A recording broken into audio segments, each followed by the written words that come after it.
মধ্যবিত্ত জীবন। এই জীবন এমন এক মায়াবী বঙ্গোক্তি যেখানে স্বপ্নগুলো লেখা হয় রক্তের ফোঁটায়, আর তার পাঠোদ্ধার থেকে যায় বরাবরের মতোই অসমাপ্ত।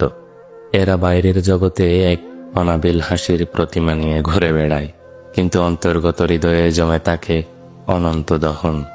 তাদের জীবন শুরু হয় হিসেবের খাতায়, আর তার শেষ হয় তাদের ইচ্ছে আকাঙ্ক্ষাগুলোর জলাঞ্জলিতে। তাদের সুখের সংজ্ঞা একটাই, নিজের আকাঙ্ক্ষার শব্দের উপর দাঁড়িয়ে প্রিয়জনের মুখের সেই হাস্যোজ্জ্বল আর সুখের মাধুরী মেশানো দৃশ্যখানি প্রাণ ভরে উপভোগ করা। ঋণ, দানা পাওনা ইত্যাদি তাদের নিত্যদিনের ছায়া সঙ্গী, কিন্তু মনের গহীন অরণ্যে দাগ কেটে যাওয়া সেই অদৃশ্য ব্যথাগুলো তারা কাউকে কখনো বলতে কিংবা বোঝাতে চায় না, কারণ তারা মনে করে যে এতে তাদের সত্তার অপমান হয়।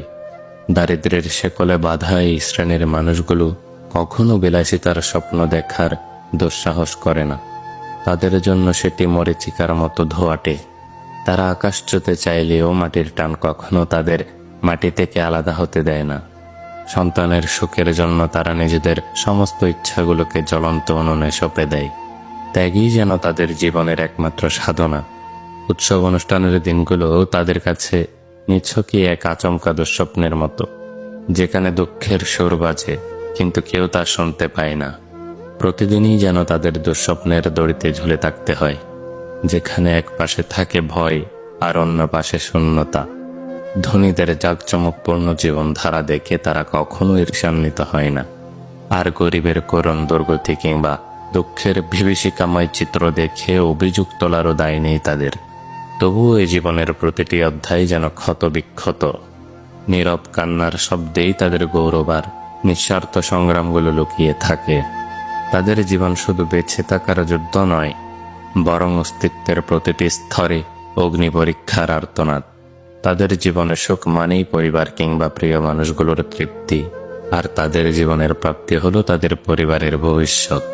এক কথায় তাদের জীবনের আদর্শ হলো বিখ্যাত মনীষীদের বলে যাওয়া সেই উক্তিটির মতো, ভোগবিলাসী সুখ নয়, ত্যাগের মাঝে লুকিয়ে থাকে জীবনের প্রকৃত সুখ। আমি জানি এত ধৈর্য সহকারে শেষ পর্যন্ত তারাই শুনেছেন যারা আমার মতো মধ্যবিত্ত পরিবারে বেড়ে উঠেছেন কিংবা এখনো সেই জীবন সংগ্রাম চালিয়ে যাচ্ছেন।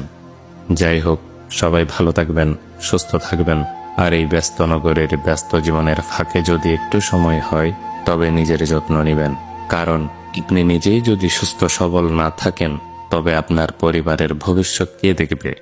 খোদা হাফেজ, জাযাকাল্লাহ খাইরান।